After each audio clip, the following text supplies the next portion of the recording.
আসসালামু আলাইকুম। আ আশা করি সবাই ভালো আছো। আচ্ছা আমরা আজকের ওরিয়েন্টেশন ক্লাসে একটা জিনিস দেখব সেটা হচ্ছে আমরা কেন বেসিক থেকে শুরু করব? এটার ইম্পোর্টেন্সটা আমরা দেখব এবং দেখব যে আমরা কিভাবে সামনে পথ চলতে পারি। কিভাবে আমাদের হবে আগামীর পথ চলা। এইচএসসির যে এত বড় একটা সিলেবাস সেটা আমরা কিভাবে শেষ করতে পারি এবং আমরা সামনে গিয়ে আ কিভাবে আমাদের সেরা প্রস্তুতির মাধ্যমে এইচএসসিটা ভালোভাবে ক্লিয়ার করে সেখানে এ প্লাস নিশ্চিত করতে পারি এবং কিভাবে অ্যাডমিশনে গিয়েও আমরা ভালো করতে পারি। তো আমরা অ্যাডমিশনের প্রস্তুতিটা এইচএসসি থেকে যতটুকু নেওয়া সম্ভব একটু স্মার্টলি একসাথে নেওয়ার চেষ্টা করব। তাহলে তার জন্য আমাদের বেসিকটা জানা অনেক বেশি প্রয়োজন। তাহলে চলো দেখি আমাদের বেসিক জানা কেন প্রয়োজন? আমাদের বেসিক থেকে শুরু করা। আচ্ছা বেসিক জিনিসটা কি? বারবার আমরা বেসিক করছি। বেসিক মানে হচ্ছে যেকোনো বিষয়ের মূল ধারণা। অর্থাৎ আমরা যখন কোনো বিষয় পড়ব, তখন সেই বিষয়ের যাবতীয় সকল ধারণা রাখাই হচ্ছে বেসিক। যেটাকে আমরা সবাই বেসিক বলে থাকি। ঠিক আছে। তাহলে ইংরেজির ক্ষেত্রে বেসিক জানাটা জরুরি কেন? ইংরেজির ক্ষেত্রে বেসিক জানাটার প্রয়োজনীয়তাটা আসলে কি? তো ১ম কারণ যেটা সেটা হচ্ছে রুলস বোঝায়। অর্থাৎ আমরা ইংরেজি ব্যাকরণ আমাদের যেটা সিলেবাসে আছে, সেটা আমরা যখন উত্তর করতে চাই, তখন আমরা দেখতে পাই যে অনেক বেশি রুলস নিয়ে আ তৈরি। অর্থাৎ আমাদের ইংরেজি ব্যাকরণে বা এইচএসসি ইংলিশ 2nd পেপারে দেখি যে অনেকগুলা আ অনেকগুলা টপিক থাকে ৭টা ৮ টা মতো টপিক কিন্তু ইংরেজি ব্যাকরণ থেকে আসে। তো এই যে ৭টা ৮ টা টপিক এগুলোর আন্ডারে কত রুলস কিন্তু রয়েছে।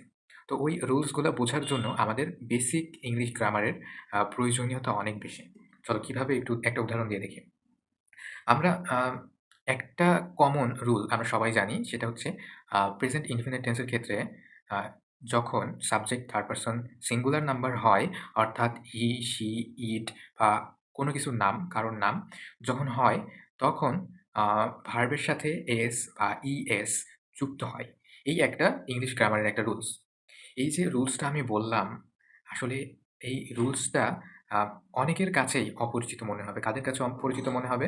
যারা আ টেন্স এইটা বোঝে না। অর্থাৎ ১ম এ বলেছি প্রেজেন্ট ইনডিফিনিট টেন্স এর ক্ষেত্রে। তো যারা টেন্স বোঝে না, তাদের জন্য এটা কমপ্লিটলি অপরিচিত মনে হবে।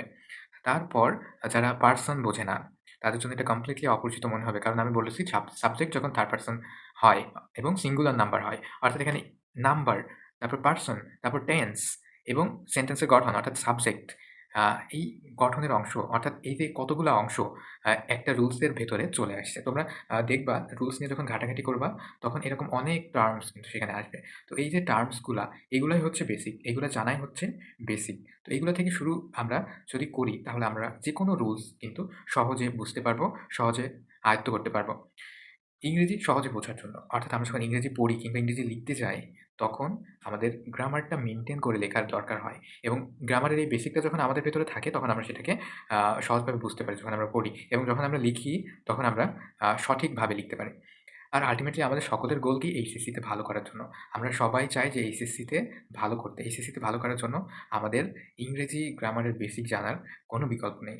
আ এতে করে আমরা বেসিকটা যখন একটু মজবুত করব, তখন তার উপর আমরা সকল রুলস প্র্যাকটিস করার মাধ্যমে আল্টিমেটলি বোর্ড কোয়েশ্চেন প্র্যাকটিস করার মাধ্যমে আমরা এইচএসসির 100% প্রিপারেশন কিন্তু নিয়ে নিতে পারি। এবার অ্যাডমিশনের ক্ষেত্রে। অ্যাডমিশনে সাধারণত বেসিক থেকেই প্রশ্ন আসে। যাদের বেসিক স্ট্রং তারা উত্তর দিতে পারে। আর যাদের বেসিক ভালো না তারা খুব সহজে উত্তর দিতে পারে না। কারণ সেখানে অনেক কনফিউজিং প্রশ্ন কিন্তু থাকে। সো বেসিক অনেক স্ট্রং হলেই অ্যাডমিশনে চান্স পাওয়া সম্ভব হয়। আর আল্টিমেটলি আমাদের সকলের টার্গেট কি? জব। একটা ভালো জব করা। এখন দেখা যাচ্ছে যে অলমোস্ট প্রত্যেকটা চাকরিতে পরীক্ষা দিতে হয় এবং পরীক্ষা দিতে গেলে আমাদের ইংরেজি গ্রামার বা ইংরেজি ব্যাকরণ এইটা মাস্ট আসবেই। ওকে, তো ইংরেজির ক্ষেত্রে দেখলাম, এবার বাংলার ক্ষেত্রে দেখি। বাংলার ক্ষেত্রে বাংলা ব্যাকরণের বেসিক এটা জানার গুরুত্বটা কি? আমরা ক্লাস 9-10 বা নবম দশম শ্রেণীতে বেসিক থেকে কিন্তু পড়ে আসছি। কিন্তু অনেকে যারা পড়েনি তারা কিন্তু ধরা খাবে ইন্টারমিডিয়েট বা এইচএসসি পর্যায়ে। তো এইচএসসিতে বাংলা ব্যাকরণটা এটা বেশ ব্রড অর্থাৎ বাংলা ব্যাকরণের সরাসরি ব্যবহার কিন্তু এইচএসসিতে দিয়েছে। অর্থাৎ এর আগে যা পড়ছি সব থিওরিটিক্যাল ছিল। আর এখানে থিওরিটিক্যালও আছে। আমরা কি পরীক্ষাতে কেবল থিওরিটিক্যালও লিখতে পারবো কিংবা সেগুলোর প্র্যাকটিক্যাল ইউজেস আ আ যেগুলো আছে সেগুলো প্র্যাকটিক্যাল ব্যবহার যদি আমরা জানি অর্থাৎ রুলস জানলেই তো জানবো, তাই না? বেসিক ভালো থাকলেই তো আমরা লিখতে পারবো। তো ওইটা জানলে আমাদের এইচএসসিতে 100% প্রিপারেশন কিন্তু হয়ে যাবে। তারপর অ্যাডমিশনের ক্ষেত্রে বাংলা ব্যাকরণ থেকে মূলত ওই বিষয়টাই আসে। অর্থাৎ অ্যাডমিশনের ক্ষেত্রে বাংলা ব্যাকরণে বেসিক থেকেই আসে। ওই ইংরেজির বেসিক যে টপিক লিস্ট সেটাও আমি দিয়ে দেব। বাংলার যে বিস্তারিত টপিক লিস্ট সেটাও আমি দিয়ে দেব। এবার অ্যাডমিশনের পরে আমরা সকলে আল্টিমেটলি জবের জন্যই সবকিছু করি। তো একটা জবের ক্ষেত্রেও দেখা যায় যে অলমোস্ট প্রতিটি জবে ইংরেজি ব্যাকরণের পাশাপাশি বাংলা ব্যাকরণটাও কিন্তু আসতে দেখা যায়। এবার আইসিটির ক্ষেত্রে, আইসিটিটা আমরা দেখা গেছে যে আমাদের যে এইচএসসির যে মূল সিলেবাসটা এটা অনেক বড় একটা সিলেবাস। এই সিলেবাসটা এত বড় যে আমরা এসএসসি লেভেলে কিংবা হাই স্কুল লেভেলে যতগুলো আইসিটি বই পড়ছি সবগুলো যদি জোড়া দিই তাহলেও এই ইন্টারমিডিয়েটের বা এইচএসসির এই আইসিটি বইয়ের সমান হয়তো হবে না, কিংবা তার যে জটিলতা এটার ধারের কাছেও আসবে না। তো আইসিটিতে এখানে বেশিরভাগ প্র্যাকটিক্যাল আইটেমসগুলাই কিন্তু আছে। বেশিরভাগ প্র্যাকটিক্যাল আইটেমই এখানে রয়েছে। যেমন আমাদের চতুর্থ, পঞ্চম এবং ষষ্ঠ এই কয়টা অধ্যায় কিন্তু প্র্যাকটিক্যাল, এবং থিওরিটিক্যাল হচ্ছে ১ম এবং ২য় অধ্যায়, এবং ম্যাথমেটিক্যাল এটা হচ্ছে ৩য় অধ্যায়টা। আচ্ছা, আর এই যে দেখা যাচ্ছে যে আমাদের যে থিওরিগুলো পড়তে হচ্ছে, আমাদের যে প্র্যাকটিক্যালগুলো এখন আমরা করছি, অর্থাৎ এইচএসসির জন্য আ ওয়েব ডিজাইন অ্যান্ড ডেভেলপমেন্ট, তারপরে আমরা করছি প্রোগ্রামিং, আমরা করছি ডেটাবেজ। আ তো এইগুলার ক্ষেত্রে আমাদের দেখা যাচ্ছে যে বর্তমানে এআই রেভলিউশন যেভাবে হচ্ছে, সবগুলাই কিন্তু এগুলোকে রিপ্লেস করে দিচ্ছে। তো এই বিষয় নিয়ে আমরা পরে আলোচনা করব, পরে একদিন আলোচনা করব। তো আশা করি এটাতে বোঝা গেছে যে বাংলা, ইংরেজি এবং আইসিটির বেসিকটা জানা কত বেশি জরুরি।